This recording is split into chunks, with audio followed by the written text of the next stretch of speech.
Good evening. It's a pleasure to greet you. We are here on this occasion thanks to the generosity of the Richard L. Evans family. Richard L. Evans, for some of you who may be unfamiliar with him, was the creator of the well-known music and the spoken word broadcast that began a good 100 years ago as radio, moved into television, and Brother Evans was involved with that week in and week out. He was subsequently called to be part of the leadership of the church, ultimately as an apostle, and passed away in the early 1970s. He made lots of friends outside the Church of Jesus Christ of Latter-day Saints, a number of whom came together to the church and said, we'd like to do something to preserve his memory.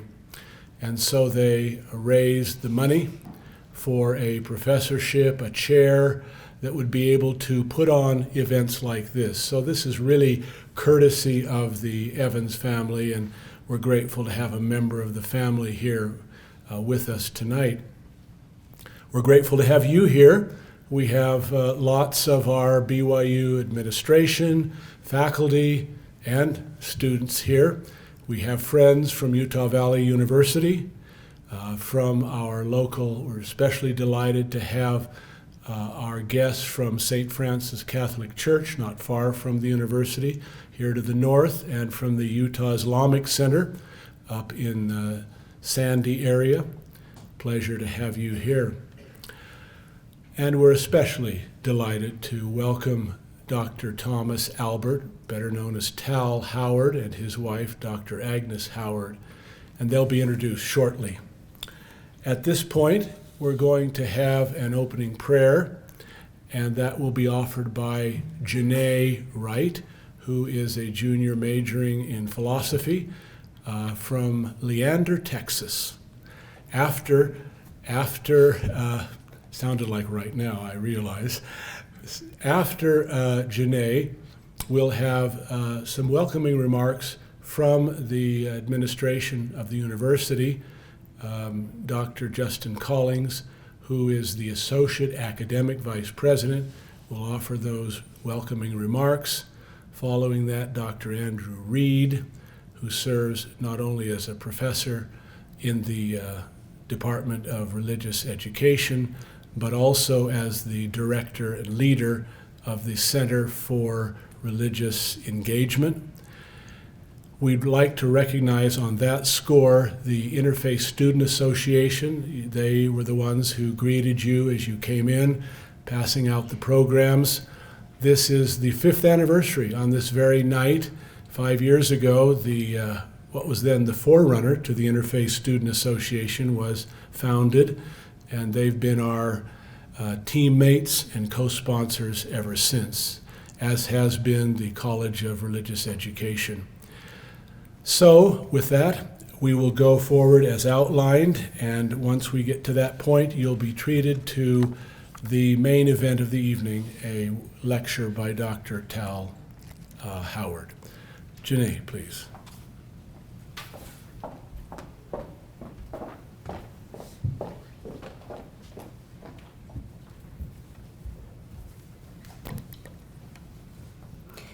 Dear God, we are so very thankful for this week to celebrate interfaith harmony and for the opportunity to gather for this purpose. We're grateful for Dr. Howard that he's come to visit.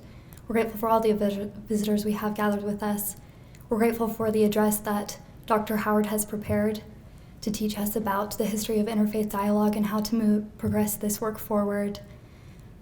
We ask that that would help us to learn from him and to know how to better increase interfaith dialogue and efforts in our lives and in our communities. We ask a blessing upon Dr. Howard in his address and in his work.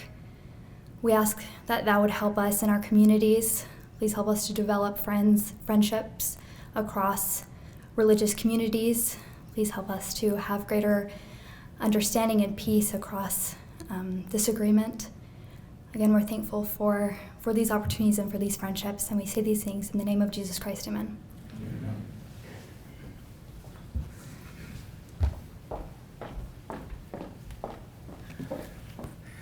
Good evening, students, colleagues, friends. It's my great pleasure on behalf of the University Academic Administration to welcome you to this 6th annual World Interfaith Harmony Week lecture. In 2010, the United Nations designated the first week in February World Interfaith Harmony Week, and we welcome the opportunity to honor that initiative as a campus community.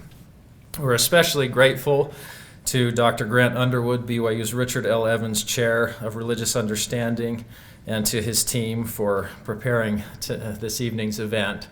I have to say that Dr. Underwood and I go way back. I first met him probably about a quarter century ago, and my teenage mind was simply astonished that any one person could know so much and read so much, and most of all, bench press so much.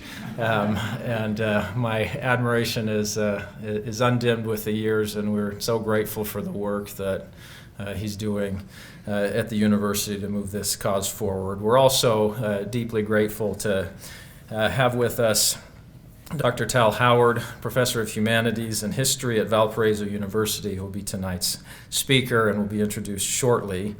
Dr. Underwood and Dr. Howard are both scholars of great breadth who apply a deep knowledge of the past to the cause of interfaith dialogue and interreligious understanding in the present. We're grateful for their crucial work. We look forward to hearing from Dr. Howard this evening. At BYU and in the Church of Jesus Christ of Latter-day Saints, interfaith engagement is a matter of theological commitment. Our earliest prophets declared boldly that all truth, whatever its source, is part of our religion, a claim that obliges us, I believe, to learn all that we can from our brothers and sisters of other faiths. Nearly a century ago, one of our apostles, Elder Orson F. Whitney, observed that, quote, God is using more than one people for the accomplishment of his great and marvelous work. It is too vast, too arduous for any one people. More recently, President Dallin H. Oaks urged us, quote, to be more aware and more appreciative of the service of others. As people of faith, it behooves us to engage with other people of faith, to learn from one another, to explore our commonalities as well as our differences, and to work together to bless more effectively and abundantly the entire family of the children of God.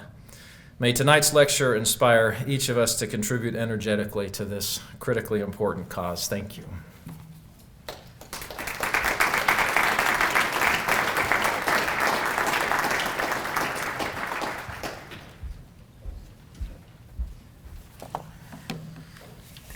It is my distinct honor and pleasure to be able to introduce tonight's speaker for the 6th annual World Interfaith Harmony Week here at BYU.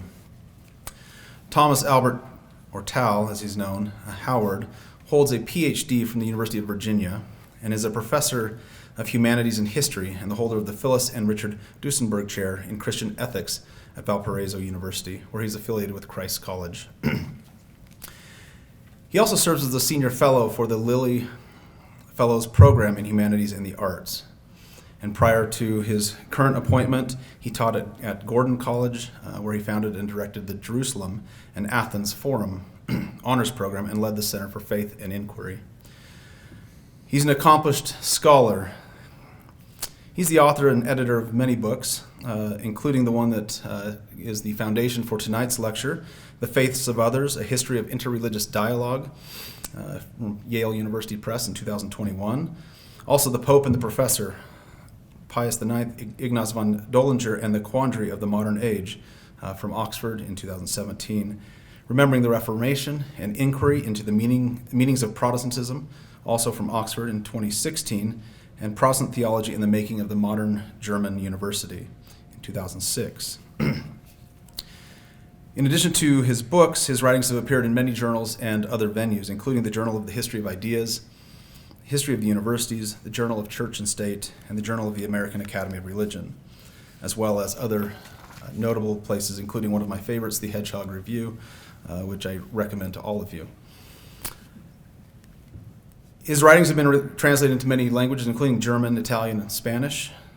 And he's currently working on 2 projects, including Modern Christian Theology and Intellectual History, which is under contract, I understand, from Princeton, and Unholy Wars, Secularist Violence in Modern History, under contract with Yale.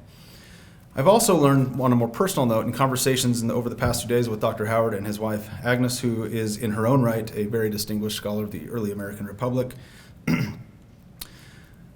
that he bears an incredible depth and breadth to his knowledge and his ability to have conversations about many different topics. I also learned, among his distinguished career, that he bears the distinct honor of being part of a very elite crowd that has chosen, willingly, I hear, to move back to northern Indiana not once, twice, but 3 times in one single career.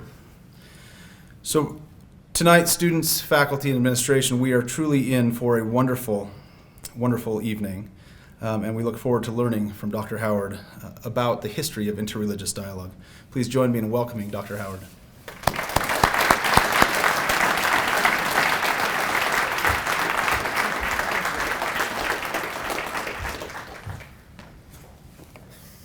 Well, good evening. My goodness, you guys know how to do hospitality. My mom doesn't treat me this nicely. Let's see. I'm going to hope this comes on when I click it. There we go.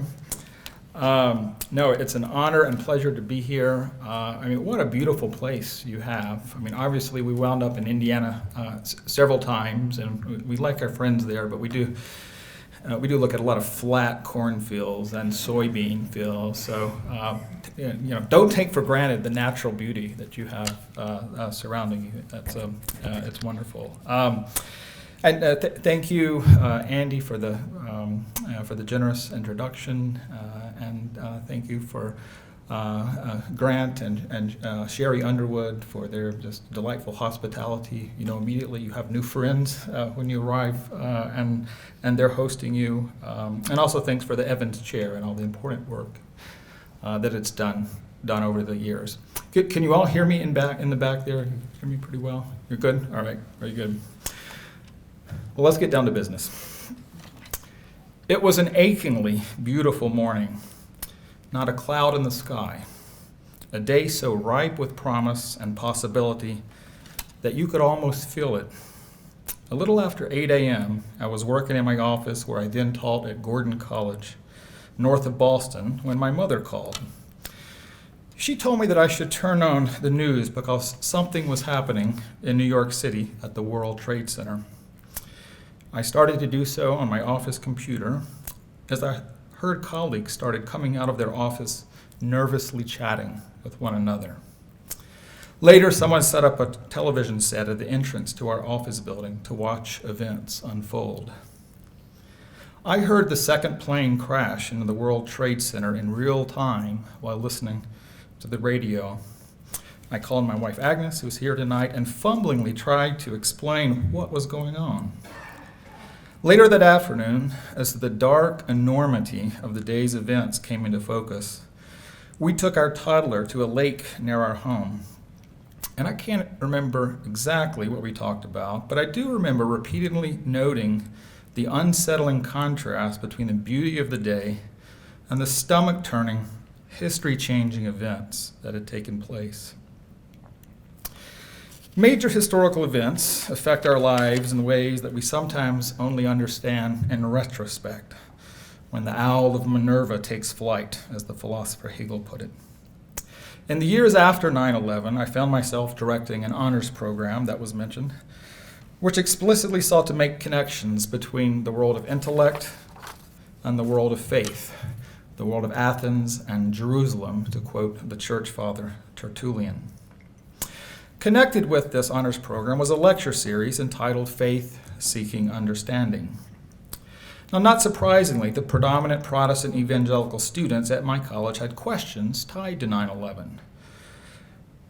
Does Islam promote violence? Does religion itself promote violence? Where does terrorism come from? What do Muslims actually believe? Is a religious war going on between the West and the Islamic world? And I imagine here at BYU some of those same questions and uncertainties came up in those unsettling months and years after 9/11. Now, being neither an expert in Islam nor on contemporary geopolitics, I, with my colleagues, thought the best way to address such questions would be to have our students converse with actual Muslims, face to face. So we reached out to the Islamic Society of Boston and invited an imam to campus to read the Quran with our students. Later, we hosted a Fulbright scholar a Muslim from Nigeria to spend time on our campus. Soon thereafter, we organized several interfaith dialogues between Muslims and Christians, and even trialogues involving Muslims, Christians, and Jews. Now, trained as a historian, I began to ask myself, where does this whole concept of interfaith dialogue or interreligious dialogue actually come from? Understanding dialogue is a form of conversation or interaction that doesn't have an explicitly polemical or proselytizing angle to it. I had a hunch that it was a distinctly modern phenomenon, but figuring out its more specific genealogy I thought was intellectually interesting and might also be timely. As you might have guessed, I'm narrating to you the inception of my book, The Faiths of Others, A History of Interreligious Dialogue. It was a labor of love, or mostly love, but it was both labor and love, I would say, for many years, both at Gordon College, where I then taught, and currently where I teach at Valparaiso University in Indiana. Now, two challenges quickly arose as I began my research.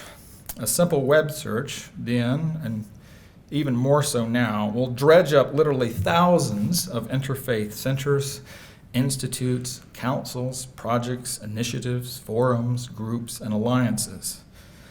The sheer number of these bodies and their recent proliferation in the United States and abroad poses challenges to anyone attempting to chart its history.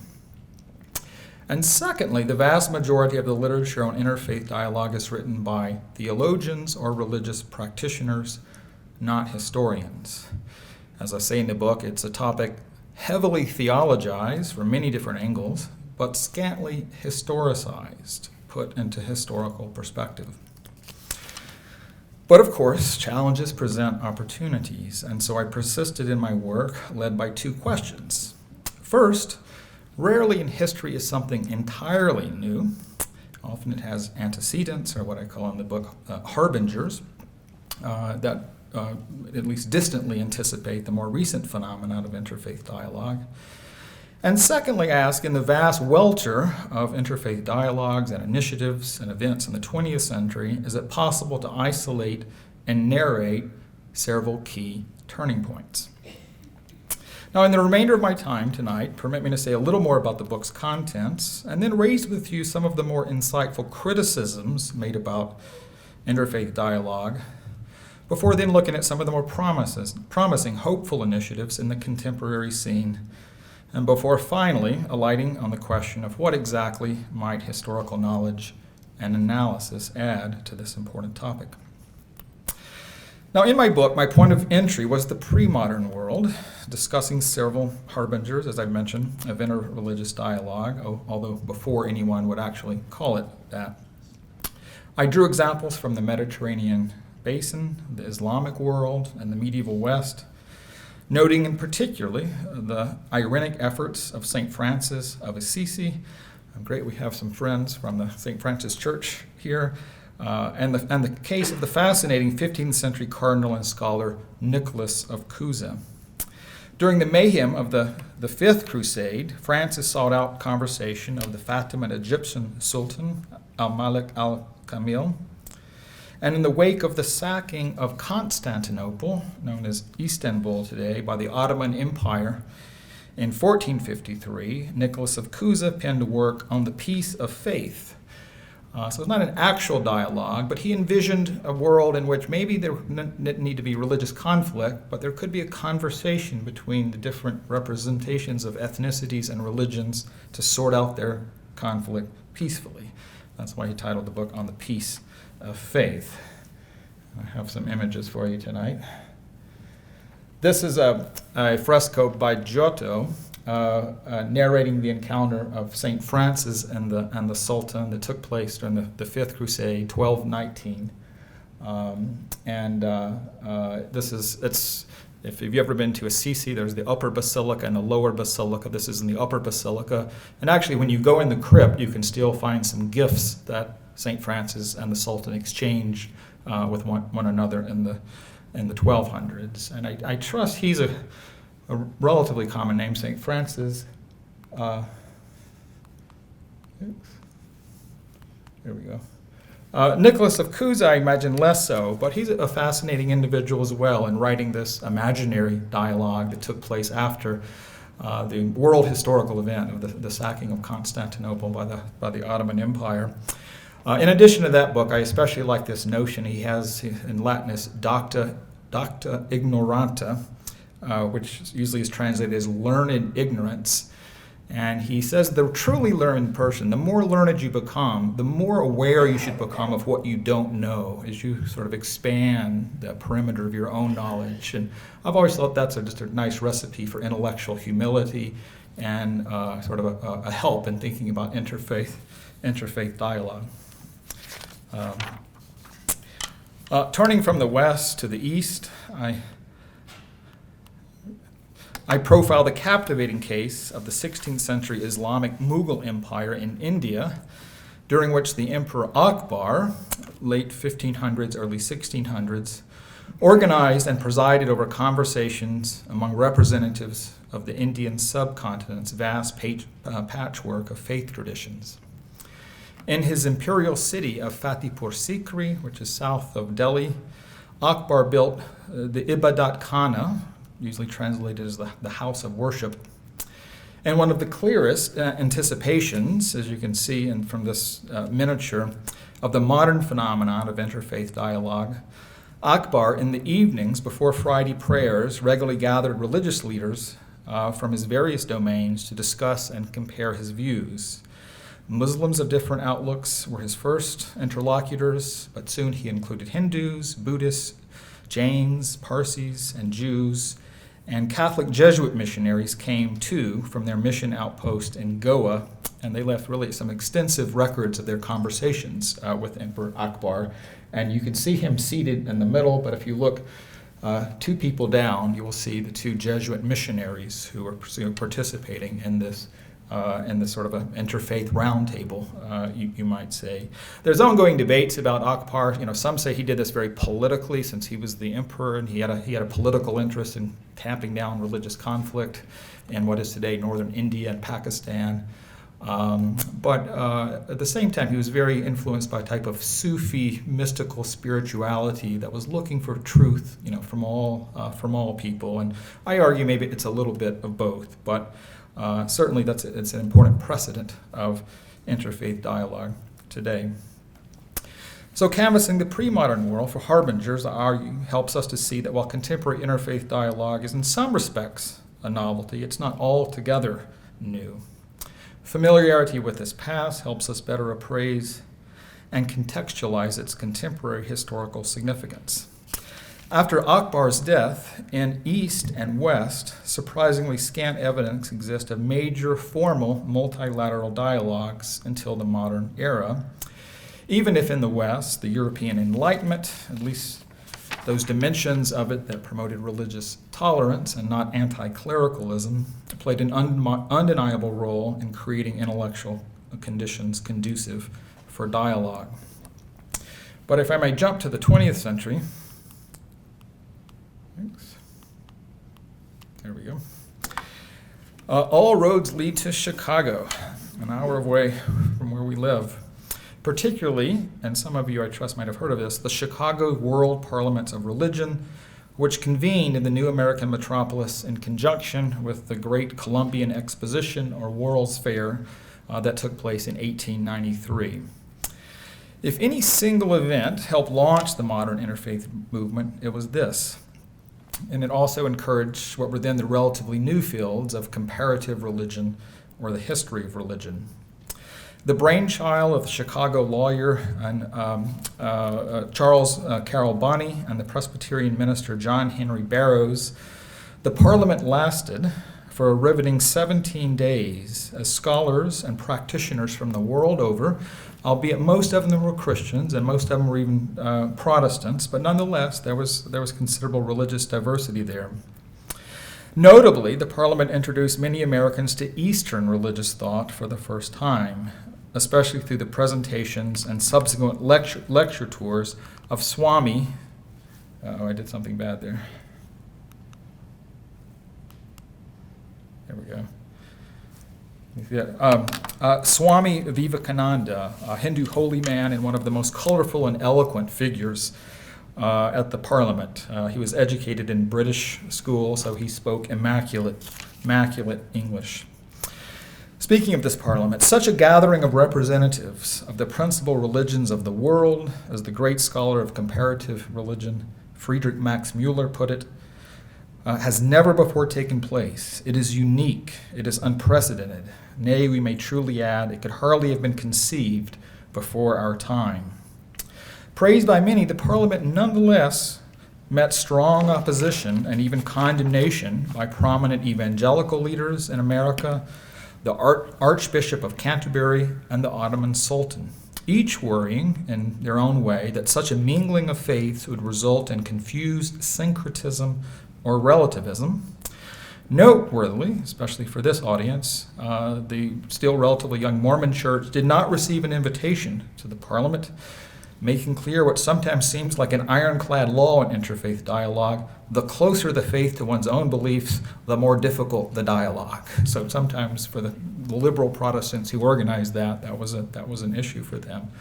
But some of you might know,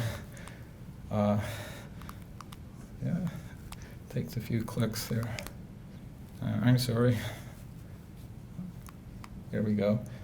That this was the Mormon Tabernacle Choir performed there, and the LDS community took part in the Utah exhibition that took place.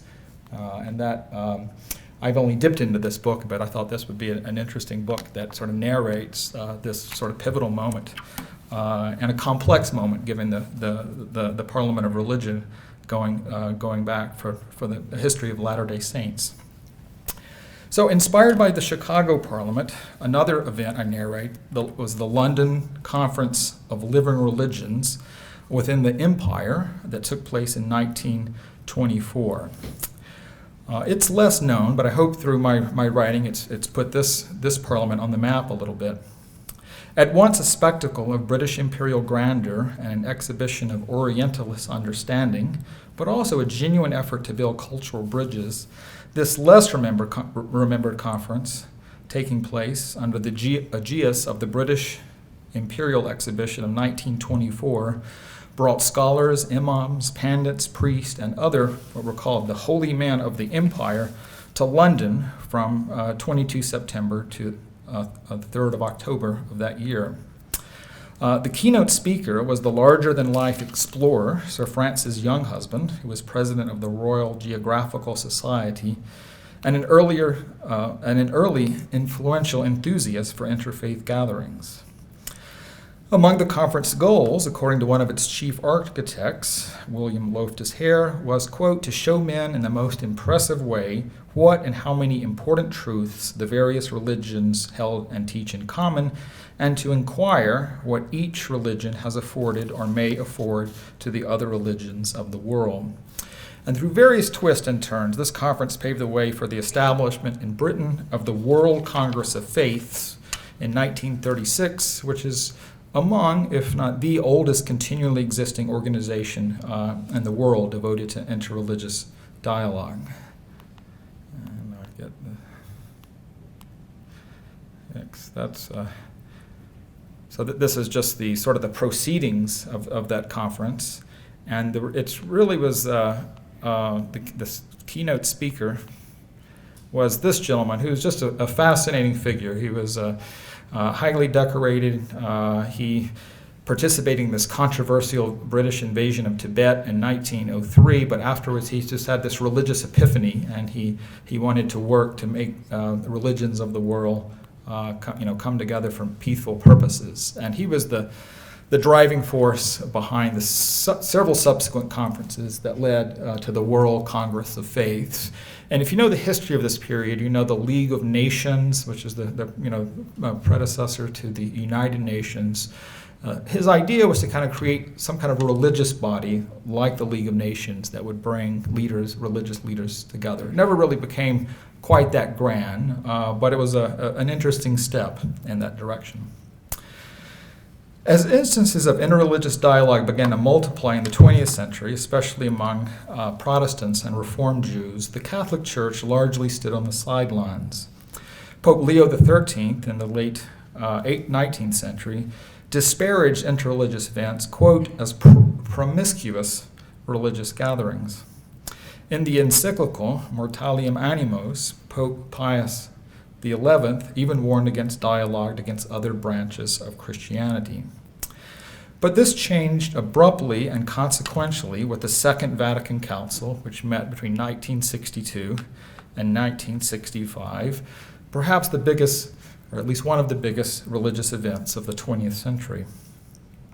Accordingly, the fourth and final turning point in the book concentrates on the Council, and especially its groundbreaking document, the Declaration on the Relation of the Church with Non-Christian Religions, that's normally referred to as Nostra Aetate, Our Age, taken from the opening words of the document.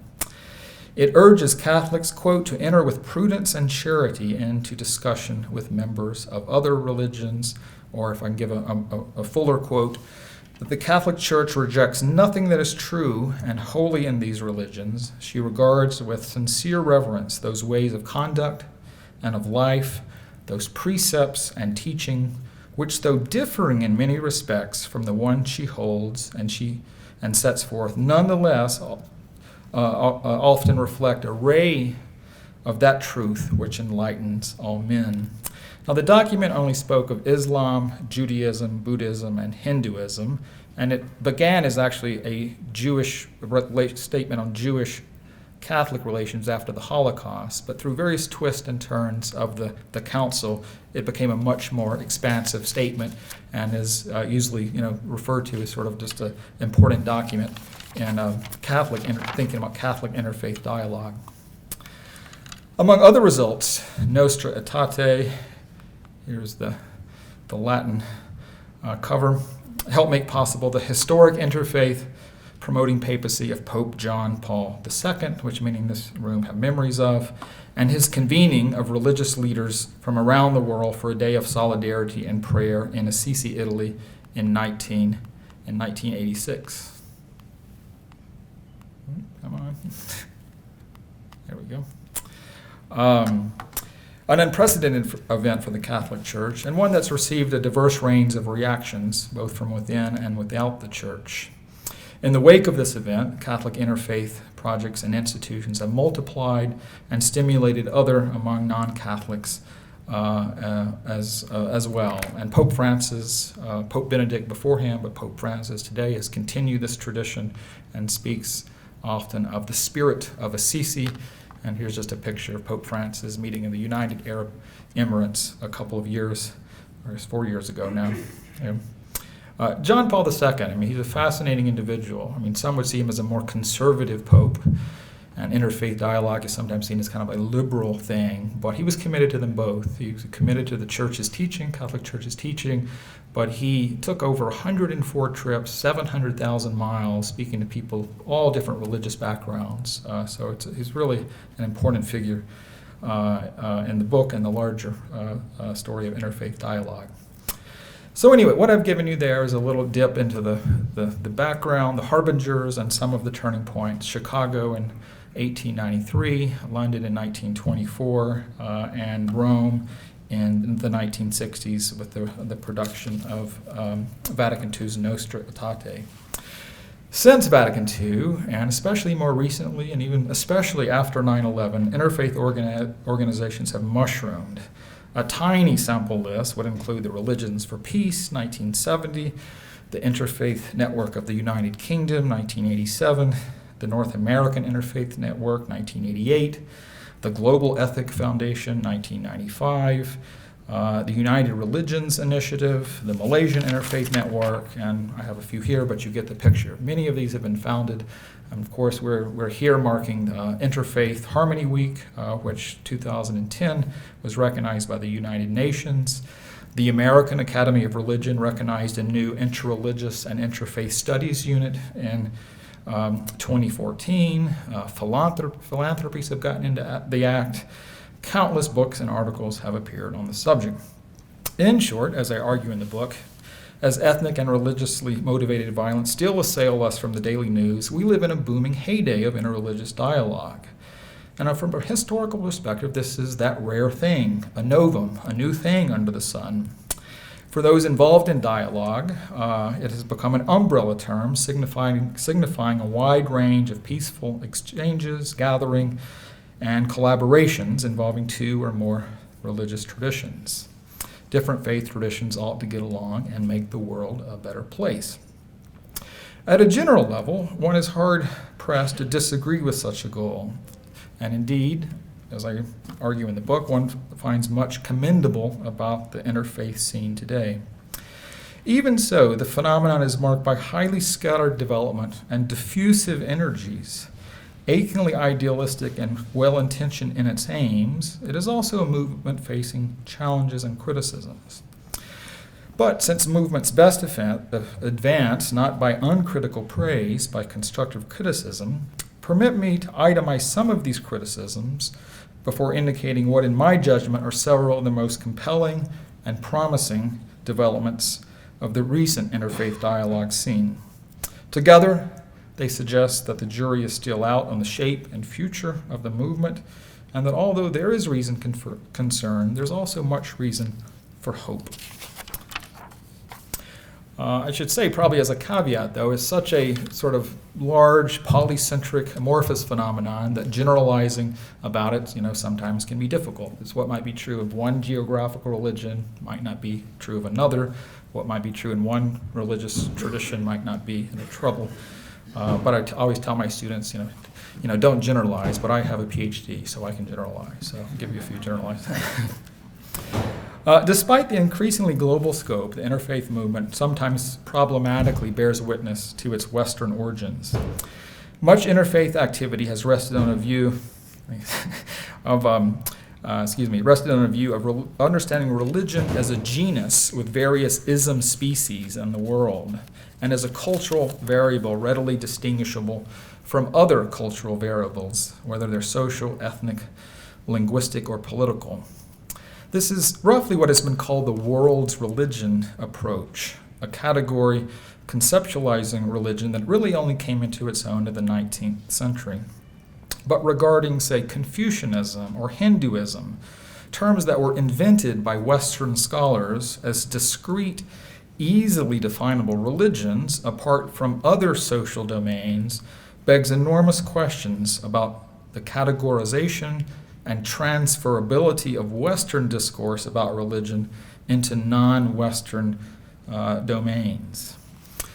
To be sure, theorists and practitioners of interreligious dialogue have in recent decades become more sensitive to this problem, and I think this is a praiseworthy thing, but this has often produced a crisis of terminology. Should one say interfaith, or interreligious, or perhaps ecumenical, and others have lobbied for such terms as interideological, or intercivilizational, interworldview, interspiritual. And then there's the question of what about political religions? Socialism, nationalism, or atheism? Should they be at the dialogue table as well? At stake in the wrangling over terminology is again the problem of the applicability and transferability of Western terms of art, which themselves are often highly dependent on the West's own passage into the modern world. The Anglican theologian John Milbank has written insightfully on this matter. In an essay, The End of Dialogue, he notes, and I'm quoting, that the assumption, understanding religion as sort of a genus, where there are all these isms, Confucianism, Buddhism, etc., under that, is undergirds contemporary interreligious dialogue, but it would be a mistake to imagine that this type of classification rose simultaneously among all the global participants as the recognition of a self-evident truth. On the contrary, and I continue to quote, it is clear that the other religions were taken by Christian thinkers to be a species of the genus of religion because these thinkers systematically subsumed alien cultural phenomena under categories which comprise Western notion of what constitutes religious thought and practice. These, as Milbank calls them, false categorizations have often been accepted by Western-educated representatives of the other religions themselves who are unable to resist the politically imbued rhetorical forces of Western discourse. If this is true, or I would say even partly true, then at least significantly more rigorous inquiries need to be made into the vocabulary and assumptions that have given birth and still inform present-day dialogue. And this leads to the difficult dilemma of who can credibly and knowledgeably speak on behalf of a particular faith tradition. This dilemma has long been acknowledged as an Achilles heel of interreligious dialogue, despite good faith efforts to bring to the dialogue table native expositors, as they were called at the 1924 Living Religions of the Empire Conference in London. So native expositors, those who were actually natives of this particular religion and not just scholars of them. To be sure, in some cases, one might readily identify leaders, the LDS presidency and apostles, bishops in Roman Catholicism, who can plausibly speak on behalf of the tradition itself. But other traditions, Taoism, Shinto, Buddhism, sometimes it's not exactly clear how one designates an authoritative speaker who can incredibly represent others in the same tradition. The same thing is true of Protestantism. What telephone number do you call to get the front desk of Protestantism? As I often ask my students. With the suggestion that no such number can exist for such a vast and complex religious phenomenon. The scholar of religion Kuzmita P. Peterson refers to this dilemma as the representativity problem.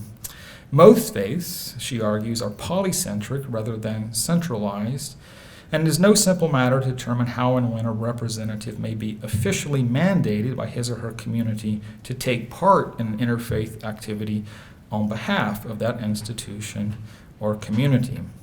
And I might further ask, who speaks of like plural religious identities, the way that sort of Confucian, Taoist, and Buddhist sensibilities have merged in individuals and communities in South Asia. Whether representative of their faith traditions or not, elites do most of the talking at interfaith events, and this has made the charge or the question of elitism inescapable. Following in the mold of the 1893 Parliament in Chicago, organizers of subsequent events have often placed a premium on elites, especially clerical and academic experts, at the expense of seeking out the perspective of on-the-ground practitioners of a particular religion. And to agree, this makes sense. Experts presumably know the tradition well, and I would say there's certainly a role for this. But the Indian scholar Muthuraj Swami, has a point in his nicely argued book, The Problem with Interreligious Dialogue, when he contends that the elite academic character of much interreligious dialogue often obscures how religion, a word he only uses quite hesitantly, is experienced at a more grassroots level. Swami is particularly insightful in showing how a reified dialogist understanding of Hinduism, which, as I alluded to earlier, some would see as sort of a terminological legacy of colonialism, has in recent decades played into the hands of Hindu nationalists in India, undermining in the process long-standing local patterns of interreligious cooperation and coexistence and the not infrequent plural religious identity among lower caste Indians. What is more, after the exhilarating novelty of earlier meetings wore off in the 20th century, many interfaith events became sometimes anodyne affairs, trafficking in bland bromides about peace and coexistence and having little actual impact. Yes, religious leaders should come together to foster peace, but how long one must listen to learned speaker after learned speaker, in the words of Peterson, who I referred to earlier, issuing the same vacuous, non-specific, and non-binding statements declaring in general terms that peace is good. In his memoir, Acts of Faith, Eboo Patel, who I understand is a friend and has spoken here at BYU, he offers a humorous anecdote about his own experience of going to one of these parliament-style meetings. And I'm going to skip the whole quote here, but he narrates a scene where there are 9 speakers. They all go on quite long, and they also basically say the same thing, that peace is good and people of different religions need to be dialoguing with one another. And he says, yes, but. In contrast to this approach, Patel has emphasized in some of his own work what he calls diapraxis, that is, seeking to bring people, and often particularly young people, together, not necessarily to talk, but to get to know one another and to strengthen civil society and learn from one another and do works of the common good. Related, aiming for peace above all else, are what I call in the book irenicism, looking for peace, and it certainly has a role. Sometimes dialogues have eschewed candidly discussing religious differences and settled for what the former Archbishop of Canterbury, Rowan Williams, once called conversations of colorless compromise, which eventuate in superficial joint declarations. In many respects, this is an understandable goal, motivated by a desire to avoid the vitriolic religious polemics of the past. But one wonders if perhaps an overcorrection, at least in some quarters of interreligious dialogue, has now occurred, in a desire to arrive at tranquility. Peace, not truth, too often has become the overbearing goal of dialogue, and the often unspoken rules of dialogue often work to enforce this. But perhaps the time is right to retrieve an older Platonic sense of dialogue, in which mutual truth-seeking, or at least greater candor about differences, is also a concern. As the late Catholic theologian Avery Dulles once observed, and I quote, "If the methodological rules of dialogue are laid down that require the parties to renounce or conceal points on which they honestly disagree, dialogue can become inhibitive and impoverishing. The fault is not," he writes, "is not with the dialogue itself, but with the theorists who seek to evade its rigorous demands." So perhaps the next stage of interreligious dialogue should be willing to reopen the age-old question of religious truth, as confoundingly difficult as that may seem, rather than bypass it or solve it too quickly or too glibly. At the very least, enthusiasts for dialogue should admit the downside of producing, in the words of Avery Dulles again, statements so diluted and broad that they become functionally meaningless. Such an approach, the one that Dulles is criticizing here, often rests on the debatable assumption that conflicts among world religions constitute the biggest impediment to global peace. To quote lines made famous by the German Catholic theologian Hans Küng, "No peace among the nations without peace among the religions, no peace among the religions without dialogue between the religions, no dialogue between the religions without investigation of the foundations of the religions." Of course, and we all know this, conflicts between some religious traditions, Christianity and Islam, you can pick many different geographical regions, have been a source of violence in the past. But it is harder than one might think to tease out religion as the smoking gun, because religion is often so bound up with ethnic, political, linguistic, economic, geographical, and historical matters. As Swami writes, still have his book up here, about the situation of India, it is almost always overlooked that what is claimed as religious violence usually stems from the socioeconomic and personal struggles of people and from the political intervention which plays with religious identities of people in order to boost vote bank politics. The fact that Muslims and Christians, moreover, might get along better in Seattle or Toronto than in Sarajevo or Cairo suggests that far more than religious differences alone is at work in putatively religious conflicts. And I would, one book I draw from as Bill Kavanaugh's The Myth of Religious Violence, in which he argues that sometimes religious violence has taken attention, or as he puts it, has insidiously drawn attention away from the more pervasive and enduring violence caused by the modern secular nation state. Nazism, fascism, communism, etc. In recent decades, one observes also conflicts within particular traditions. I was talking about this with a faculty group earlier today, between anti-modern traditionalists and pro-modern reformers. In many respects, at least in some places, we might be witnessing the globalization of what the sociologist and a former mentor of mine, James Davison Hunter, in reference to American society in the 1990s, called a culture war. In Hunter's analysis, the deepest disagreements in American society were no longer between Catholics, Protestants, and Jews, as had historically been the case, but between conservatives within those traditions, whom Hunter calls the Orthodox, and their more latitudinarian co-religionists, whom he calls the progressives. And I imagine and some of you could inform me of a similar version of this within the LDS community.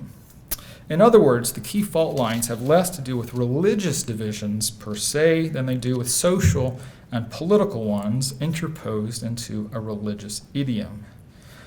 Furthermore, our globalized culture wars often possesses a class and regional dimension. The wealthy and more educated tend to live in urban cosmopolitan spaces where interfaith dialogue more readily makes sense and receives nourishment from a pluralist political environment, where the poor and less educated tend to live in more homogeneous rural settings where in recent decades religiously tinged nationalisms and other varieties of communalism have gained tractions against what is perceived, and often is, the deracinating threat of globalization. Understanding and managing these types of divisions, the cosmopolitan versus the non- or anti-cosmopolitan, or the orthodox versus the progressive, might be more critical for peace in the future than those wrought by the traditional religious fault lines of the different world religions. On a related note, despite the rhetoric about peacemaking surrounding interfaith dialogue, it has sometimes produced internecine divisions within particular faith communities, falling roughly along the Orthodox and progressive lines. This is clearly seen in the cases of Christianity and Judaism, which I know best, where progressive voices within these communities have strongly championed dialogue, whereas more conservative voices have worried that it leads down a slippery slope of relativism or syncretism. Interfaith ventures often fail, as the sociologist Robert Withnow has noted, because of, and I quote, because of opposition from other religious groups in the same religious community. Today, the regnant ethos of governing interreligious dialogue, especially in the academy, is that of pluralism, an ethos heartily embraced by progressives. But such an outlook leads to what Marian Larson and Sarah Shady, two scholars, have called the unacknowledged liberal privilege within the interfaith movement. And this is particularly problematic for more traditionalist voices who not infrequently find their more exclusive faith positions, even if they hold them peacefully and articulate them winsomely, are summarily dismissed as proselytizing and ruled out of bounds by their more liberal peers. The dilemma is likely not to be solved anytime soon, but one wonders, or at least I wonder, if traditionalists could stop exaggerating the worries about interreligious dialogue doing harm, whereas progressives could admit there is something disingenuous about calling for dialogue while intentionally or not stacking the deck against more traditionalist voices. These voices, in fact, arguably constitute the vast majority of rank-and-file believers in many of the world's faith traditions and are ignored or dismissed at great peril. Interfaith dialogue that self-selects, that only attracts those most open to it in the first place, profoundly misconstrues the rhyme and reason for engagement in the first place. Or, as the Lutheran theologian Karl Broughton has bluntly put it, and I quote, "Why should the dialogues invite only the modernized, pluralist versions of religions whose representatives may be a minority of enlightened liberals, while scarcely any religious constituency to speak of?" Now, finally, evaluating and measuring the impact of dialogue has been notoriously elusive. Many people agree that interfaith dialogue is generally a good thing, but in a way that, say, kicking old ladies in the shin, not kicking them in the shin, is a good thing. But developing metrics and reliable data to measure the success poses challenges. The lack of clearly defined and tangible aims, as the religion scholars John Fahey and Jan Bach have written, renders interfaith initiatives difficult, if not possible, to evaluate. Or, as Catherine Marshall notes, evaluation work has been rather limited and restricted to limited facets or specific events or measured. There is growing recognition that more rigorous metrics of assessment and, more importantly, clearly articulated goals are needed. One could produce other criticisms, but I think you get the point. I hope the foregoing gives you some sense of some objections and criticisms that interfaith dialogue, or as many speak of it, and I already have, as an interfaith movement taking place in the late 20th century, early 21st century. Twisting my tongue here, but that should give you some sense of the criticisms and objections. Of course, as a young and growing movement, time exists for development and improvement, for the accumulation of self-knowledge and wiser action. And as true with all movements, one should expect differences of opinion and divisions, dead ends, and promising ways forward. And indeed, there is much good news, too. So now the good news, but I'm also going to take a sip of water.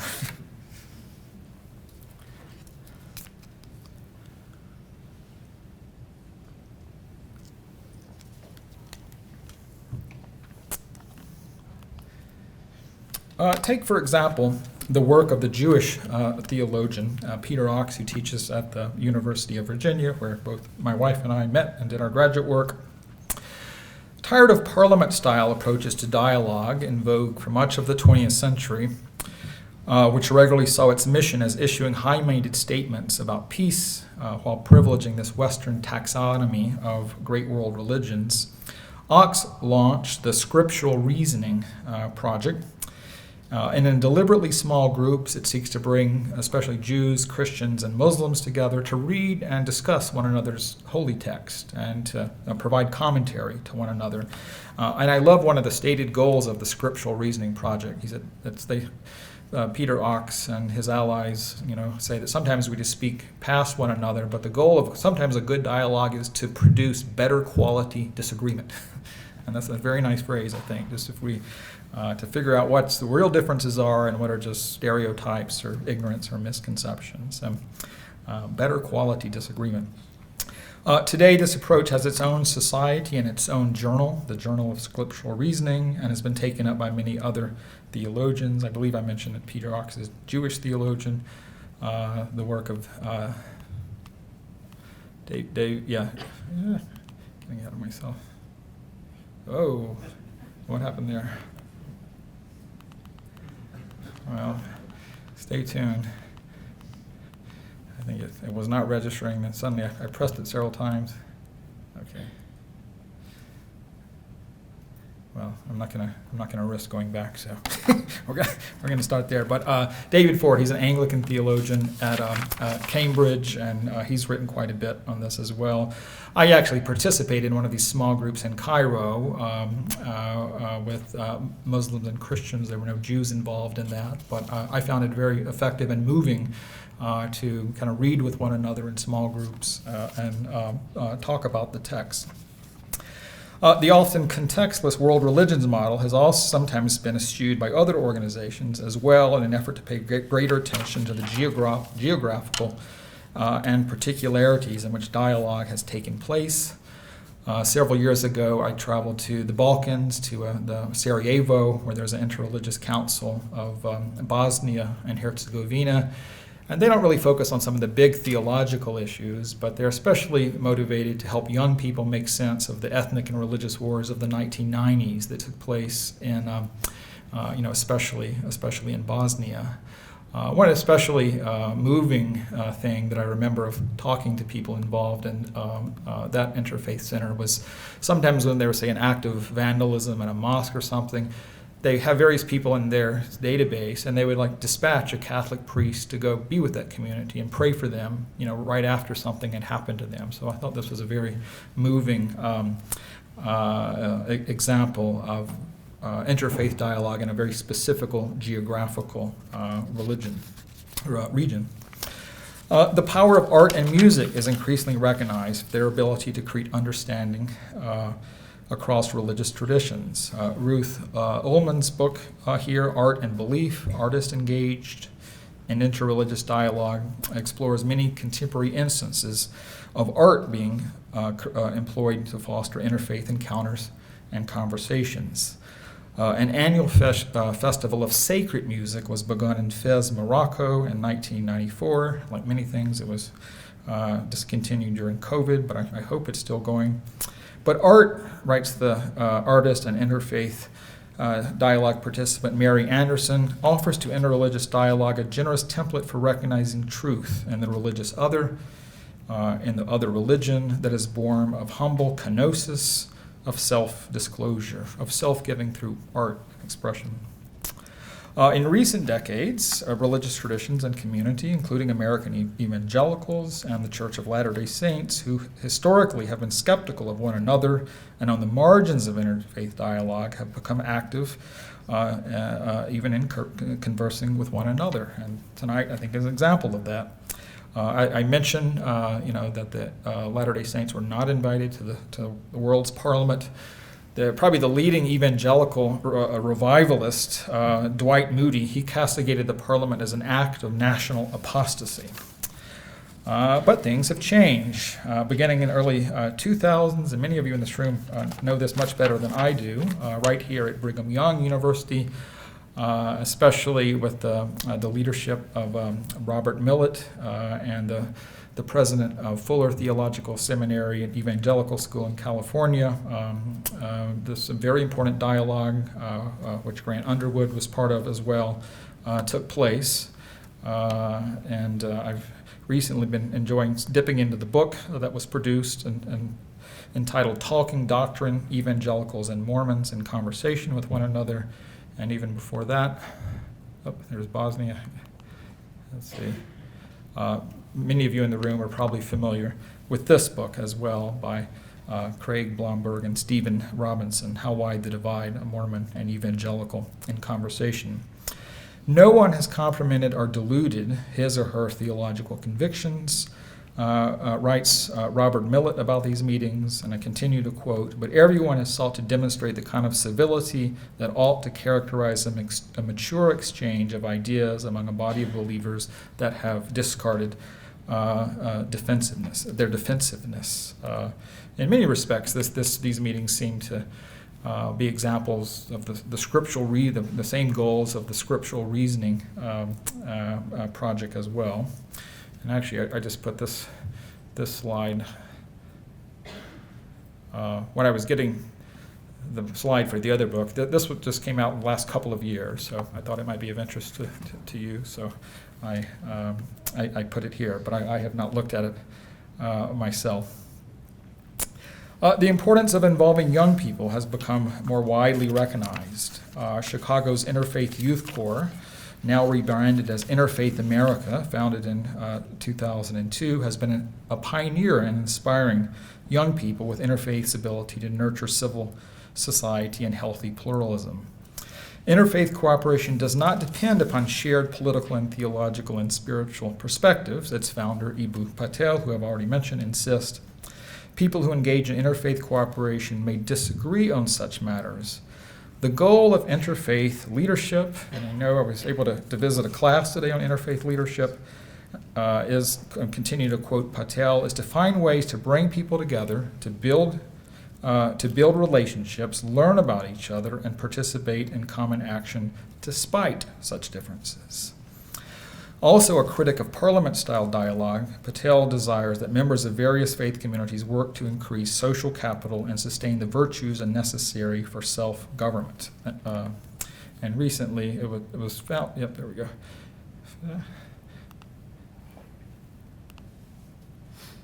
It was founded as Interfaith Youth Corps, but it's recently rebranded itself as Interfaith America, with the goal to inspire, equip, and connect leaders and institutions to unlock the potential of America's religious diversity. Besides common action, perhaps common contemplation is a goal. A particularly striking development has been for contemplatives from various traditions to meet and converse. This is the goal of the monastic interreligious dialogue, an international monastic organization that traces its roots to the late 1970s. An expression of the Benedictine charism of hospitality, the organization is a commission of the Benedictine Order and acts in liaison with the Pontifical Council for Interreligious Dialogue, which is located in the Vatican as one of the consequences of the Second Vatican Council. What distinguishes the monastic approach to interreligious dialogue, the organization's general secretary told me in an email exchange, and I quote, is an emphasis on hospitality and spiritual experience. Almost all events take place in monasteries, and the schedule is built around the liturgical orarium of the monastic community. In meetings with Buddhists, ample time is provided for common meditation. In meeting with Muslims, their times of prayer also included in the schedule. And this is their website and a meeting, and they have a nice little history of the movement as produced by Fabrice Blay, which might be of interest to some of you. Beyond interreligious studies itself as an area of study, interreligious dialogue has helped give rise to another academic field, comparative theology, and I think this might be of special interest to you here. In contradistinction to dialogue proper and comparative religion, which strives for a more neutral approach to religious phenomena, comparative theology insists that the theologian work from the rooted standpoint of a particular tradition, but develop his or her thoughts in close conversation with one another. Comparative theology, get his book up here, as one of its leading theorists, Harvard Divinity School and Jesuit Francis Clooney defines it as, quote, marked by acts of faith-seeking understanding which are rooted in a particular faith tradition, but from which that foundation venture into learning from one or more other faith traditions. But while this is novel in some respects, you could also call attention to this is precisely what Thomas Aquinas and Maimonides were doing in the Middle Ages, drawing insights from the various Abrahamic religions. But this book I can certainly commend to you. As well, there's a Catholic theologian, Catherine Cornell at Boston College, and some of her work in comparative theology I think is quite interesting. Again, the big distinction being it doesn't try to hover above all religions and assume some phantom neutral approach, but it says I'm committed to this tradition and to its deepest truths, but I think I can get insights and be in dialogue with other religious traditions at a very deep level. The plight of persecuted religious minorities, such as the Uyghurs in China, the Rohingya in Myanmar, the Yazidis in the Middle East, has been an especially salient and important cry for interfaith engagement in recent decades, along with the importance of religious freedom. Particularly noteworthy is the Marrakesh Statement of 2016, signed by over 2,000 Muslim leaders pleading for the rights of religious minorities in Muslim majority countries. And some of Pope Francis' travel has been motivated by the same concern to call attention to religious minorities, and I'm sure the LDS community and its vast global history can speak and has much experience on this topic. Finally, interfaith activity today is taking place at a time when specialists in foreign policy, too often beholden in the past to purely secular analyses of geopolitics, are newly taking stock of how religious actors and communities affect the maintenance of global peace. I don't have a slide of this book, but Douglas Johnson and Cynthia Sampson's Religion, the Missing Dimension of Statecraft, which came out from Oxford University in the 1990s, help affect this scholarly shift, which now includes a reappraisal of the significance of interfaith work. Along with others, this work, writes Catherine Marshall, has helped point out blind spots in relation to religion in many diplomatic and international affairs circles. It also highlights a sharpening focus on interreligious and religious peace building, both within individual traditions and as an interreligious endeavor.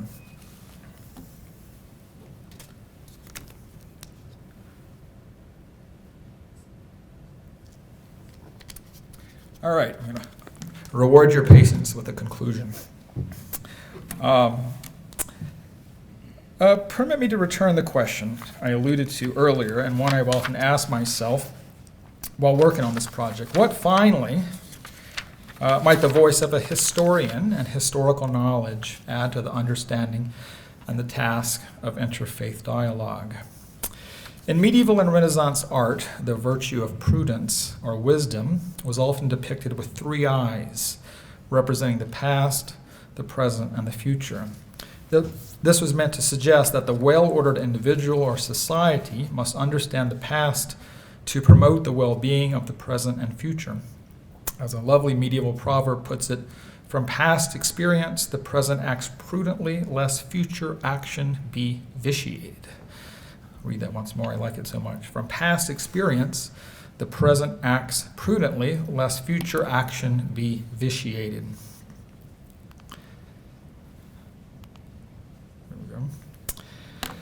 Sometimes, however, prudence was also, this goes back to the Greek word phronesis.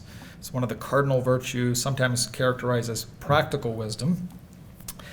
Sometimes prudence was allegorized as a Janus-faced woman, one youthful face staring hopefully forward into the future, the other aged face, which you can see in the back of her head there, staring contemplatively backward into the past. But the implication is the same. Knowledge of the past is necessary for human flourishing, individually and collectively. You're going to get a quiz later. I said what's on her head, but she's looking at something, and what's up with the snake? So you're going to see what you think about that in a minute. As the philosopher Charles Taylor writes, our past is sedimented in our present, and we are doomed to misidentify ourselves so long as we can't do justice from where we come from. Or as the Roman orator Cicero once put it, history is the teacher of life. Historia magistra vitae. Or perhaps still better is William Faulkner's famous line, the past is never dead, it's not even past. Now, I can't utter these words without noting the dramatic and regrettable decline of historical instruction in the historical profession in our country. Writing the New York Times recently, the historian Daniel Besner conveyed the grim statistics of the falling off of history professorships and history majors in American colleges and universities in the past several decades. But without historians, he writes, and I quote, history education will be left more and more to social media influencers, partisan hacks, and others unconcerned with achieving complex, nuanced, informed understandings of the past.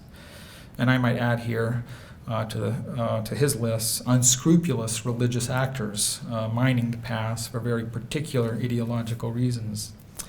If professional historians become a thing of the past, he continues, there will be no one able to temper simplified partisan arguments with cooler-headed analysis and bring seriousness of purpose, depth, and thoughtful consideration to discussions of who Americans are and who we want to be as a nation. And I would only add to that the word religious traditions as well.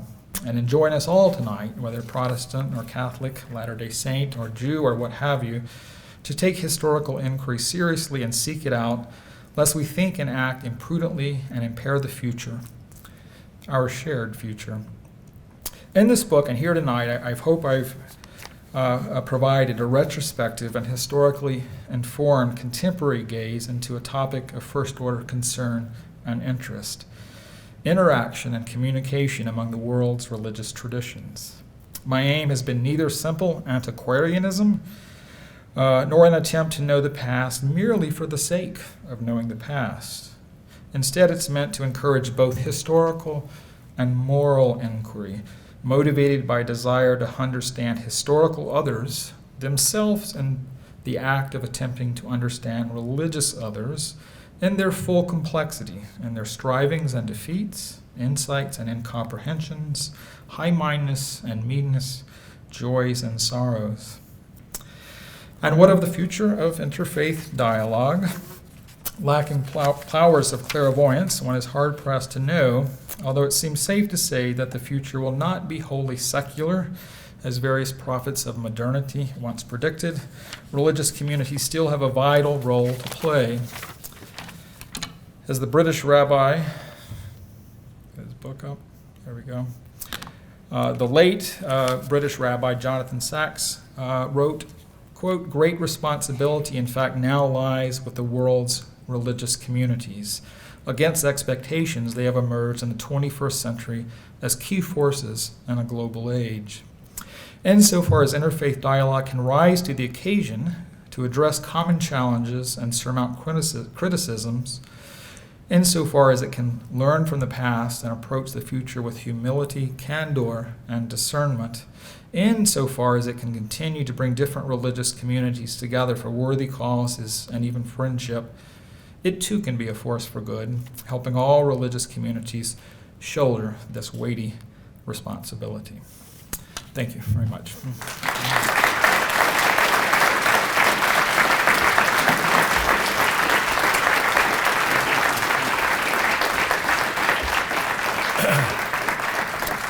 Thank you all. We have been richly fed tonight, information and food for contemplation.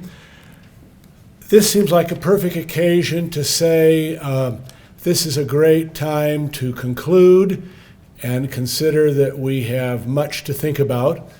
So we're going to forego the formal Q&A session. If some of you wish to come up afterward for a few moments and talk with Dr. Howard, that would be lovely. But bear with me, the rest of you, for just another minute. We have a presentation to make. We're going to call Dr. Collings up to make that on behalf of the university. We'd also like to put up a slide from the Family, Home, and Social Sciences. They have a wonderful program that motivates us to take advantage of these lectures. If you're an FHSS student, you'll know what this is and you'll know what to do.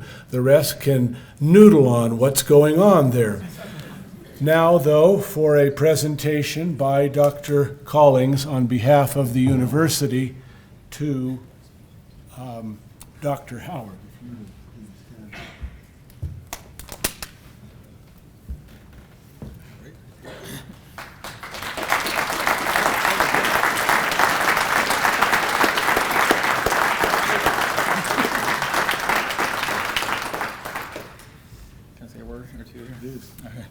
This is a tremendous honor, and I'm thankful for Grant Underwood and everyone who made this event possible. I do hope I've given you some food for thought. If you have questions, want to follow up on any of the books, my email that's available. But you still have that quiz to do, so I'm going to go back to. Can I get that back up? There we go. Anybody want to make a guess? Right here. Wise as serpents. Okay, guess. There's a passage in the Gospel of Matthew to be wise as serpents and innocent and doves. So it's sort of showing that the prudent person should be. It's just a symbol of that kind of wisdom, reflecting that passage from the Gospel of Matthew. And then, well, I'll tell you, this is a mirror that the prudent person should know thyself, the Socratic wisdom that you should have self-knowledge. So it's saying to be wise as a serpent, that to live wisely in the present, you have to have a historical understanding of how that present came to be, and you have to also know yourself to make decisions as well. But I thought this was a lovely terracotta sculpture that sort of captured, this is sort of a side hobby of mine. All the medieval virtues and vices have all these allegorical and iconic motifs and references that go with them. And I think prudence, we're talking about interfaith leadership earlier today and today, is an important virtue, and I hope that gives you an image to keep in mind. But again, I'm tremendously honored by this. I thank you all for coming out to take the time to do this tonight.